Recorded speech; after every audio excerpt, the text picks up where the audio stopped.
45p electricity misconceptions. You're welcome back to the channel. It's the 2nd of June 2022. The weather is relatively cold, not too wet, but some rain in Ireland. Now I'm going to look at electricity grid systems and some of the huge lies and misconceptions that are out there. And I'm in touch with engineers, and this is the fact. I've made these systems in miniature, and I use generators, and I know this is the case. And I've made videos number 1A, 1B and 1C on this channel at the beginning, which I urge you to look at. They're good for students to explain how the alternating current system works. Now, I can't make people study it. But if they don't study it, they shouldn't give opinions, and they shouldn't vote based on what they're told, because they're being told lies. Now, here's the first thing. Any grid system, and the Irish grid system is fairly typical, it needs base load generators.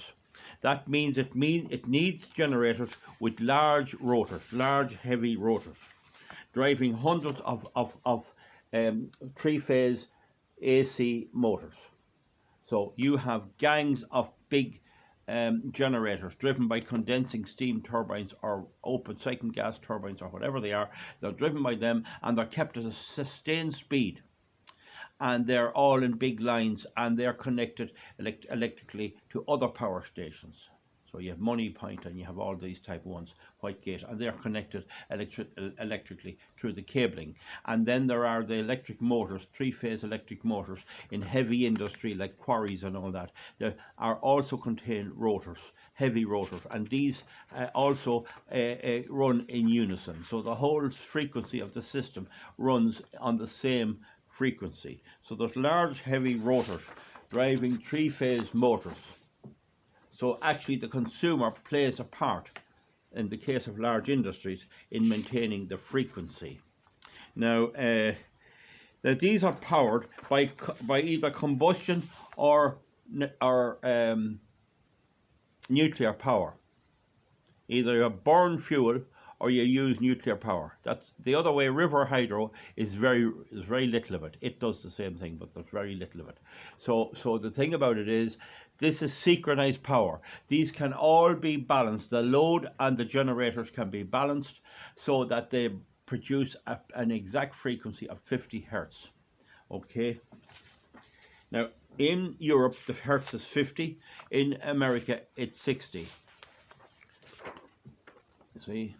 So that means that the current changes polarity 50 or 60 times per second. And there's a 1% tolerance. But 1% is the absolute max. They never really let it go to that. That means that you can go to 49.5 or 50.5 at the very most. However, that's even with modern electronics being used by consumers, even that is less. It's probably less than 1%. It could be a 0.5%. You'll see it there going down a little bit on the AirGrid smart dashboard. But the main point, we needn't go in there, is that you have to keep the frequency exact. Now, you can only do that where the load changes by changing the power input to these generators, very limited. You have to bring on new generators. So when there comes an increased load in the evening time, or for some reason, or there's some big football match on or something, you have to start more generators. Understand now? So you cannot just increase the fuel into a generator and get it to produce double the amount. You can only get it to vary very slightly. If you want double the amount, you must start a second generator, and it has to run synchronized with the first. Now, there's all kinds of electronic devices that all must run, including transformers. They all must run at the rated frequency. If you change the frequency to any amount, they'll heat up, or otherwise they'll burn out. You have to keep the frequency almost exactly at 50 hertz or 60 hertz in the United States. Okay. Now, so in order to do that, ideally you'd need 50% of your grid base load. They've managed to reduce that down to 40% to get in more renewables, and they've even tried bringing it down to 35%. In other words, they increased the amount of renewables. Renewables are not firm, they're not synchronous. And Whitegate the Whitegate generating station had the blades of its turbines. It's a a gas turbine, combined cycle gas turbine, steam, still steam. It's half jet exhaust and half steam, but it had the blades broken. The blades were wrung off because they're rather delicate. They can produce unbelievable power. The power of one of them could produce the power of probably 15 to 20 big lorry engines. But they have to be kept constant. If you start moving them and altering the input, you'll break the blades, and then the blades run back into the rest of the blades, and the tolerances are tiny, and they will destroy it. So it was out for almost a year last year, and that's what did it. It was the intermittent nature of the renewable energy, the wind energy, that it had to compensate for, and that was providing. It's like driving the car and putting your foot up and down on the clutch every minute or every 30 seconds. It soon would wear out your clutch and damage your car. Now, firm capacity adds frequency. It adds to frequency stability. It helps to keep it at that. And there's a thing known as rate of change of frequency. You have to keep the frequency very close to that. There are actually trips that will trip out if you don't, and this has happened. Now, neither wind nor solar actually contributes to the frequency.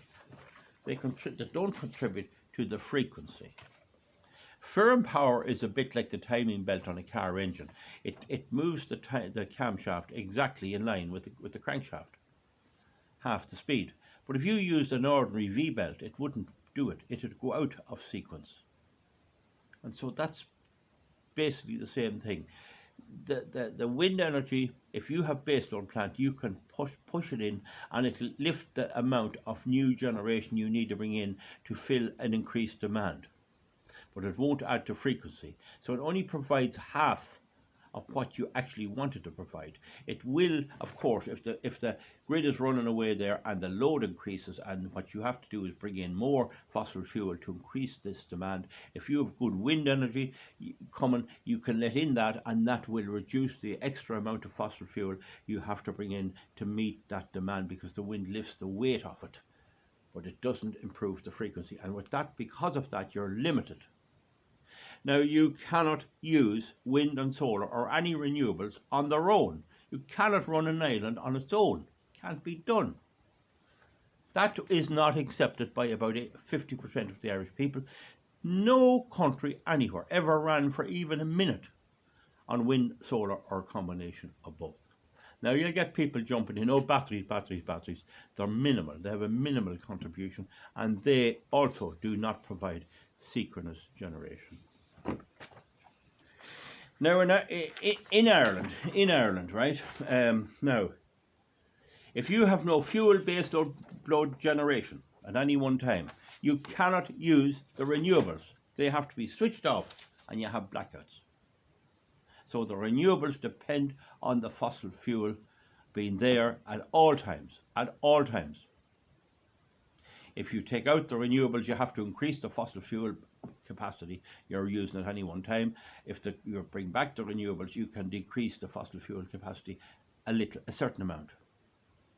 But unfortunately, it's not as simple as that, and it gets a bit complicated. And of course, voters don't like complexity, and as a result, we get politicians elected pushing this, because that's where the votes are.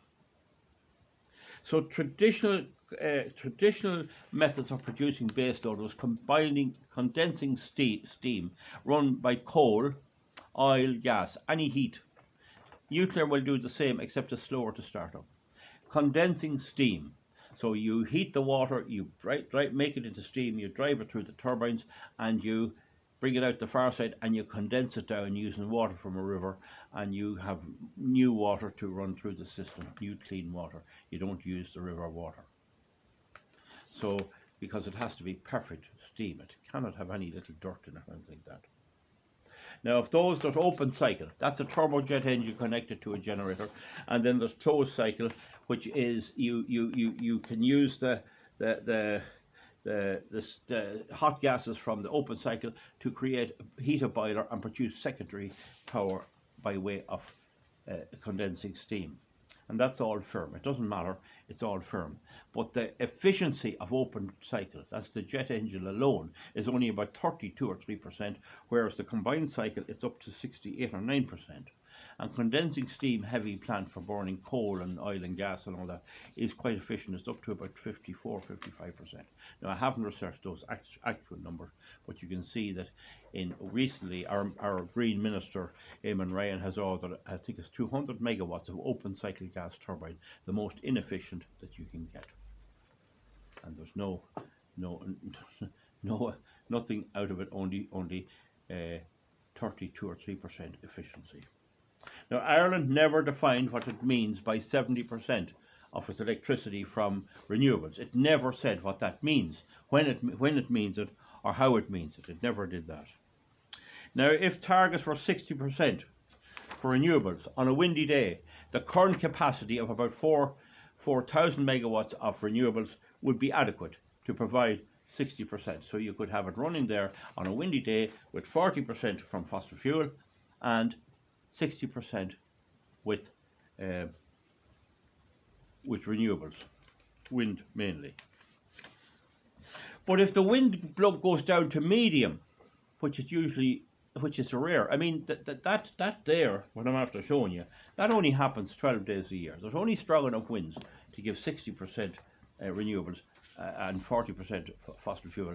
There's only that on 12 days in a year. So then for the days where you have light winds, you'd need to double your wind solar capacity to 8,000 megawatts. If you had no wind at all, you can have no renewables, particularly at night if you have no solar. You can have none. Now, to have in very low winds 16,000 megawatts of renewables would be needed to supply that 60%, because the lower the wind goes, the more wind turbines and solar you need to collect the small amount of energy from it. So as the wind speed decreases, or the sun and wind together decreases, you must up the capacity so that they can harvest whatever little there is to bring it up to 60%. And I roughly estimate that you'd need something like 16,000 megawatts, which is colossal. That's the goal of the Irish government. Now, so with no winds at all, there'd be no power in that situation. So you have to keep your fossil fuel for those situations. So you're getting a little easement. Professor Kees de Puer, the P-E-E-R, I think is his name, Kees de Puer, the Dutch engineer, he estimated Ireland's wind farms to date are providing only 4% of a saving on fossil fuel. Now, what happens then when you have all this capacity and it's a good windy day? They can't use it because you have to pay them to turn off. And that's paying them to produce nothing. That's constrained payments. The fuel, so what happens then is, and what they seem to be trying to do, they're building data centers to increase demand. Now, bear in mind, the whole idea was to reduce demand and reduce the burning of fossil fuel for electricity and have a mean, efficient generating electrical system. And instead of that, they're trying to up demand all the time, because they know that the more wind turbines they have and the more solar they have, the more fossil fuel they need. They've already booked the fossil fuel, 200 megawatts. And data centers are the answer to that. And that increases our emissions. Now, I think that's a video, 14 minutes, that's nearly long enough. Could I convince 2 or 3 people, or would you comment underneath, that that is the actual situation? Now, I'm not talking here either about the fact that 16,000 megawatts of wind turbines and solar farms will use a colossal amount of house power. They'll draw the power out on cold, calm days. They'll have to get power for lights and turning them around and computers and everything. So we were better off to leave it alone and go into different ways and to comply with EU directives, which was several, such as building building improvements, improving buildings and making them more warm and more efficient and better insulated would have done the thing equally as well. Folks, I'm trying to get that across. I don't know why it is that people find that so difficult. But remember, no matter if you put a wind turbine and a solar farm on every farm in this country, in Ireland, on every 30 acres, cover 1/3 of Ireland with solar farms, and put a wind turbine on every 30 acres, a big one. If it's calm, you have no power. If it's calm and dark, you have no power. If it's a dull day and calm, you have nearly no power, almost no power. But none of it can be used. Even if you have good, strong winds and real good sun, you cannot turn off your fossil fuel generators and run it on the renewables. You need it for comfort and to avoid busting up your conventional plant. You need 40% at least of fossil fuel, firm, or nuclear fuel, firm power. You cannot get away from that, whether they'll ever realise it or whether the current scarcity of fuel and the increased price of fuel will ever get people to accept that or get governments. But you see it in your bill as they indulge in this massive spending and massive rollout of more and more electricity. As a contractor says to me one day who didn't understand it, I just don't know what they're going to do with all this electricity. Well, they're going to build data centres and find ways to gobble it up. That's the way it is. They're going to do that. Folks, give me a thumbs up or a thumbs down. That simple fact is missing in every single report on the radio, on the newspapers, on the television.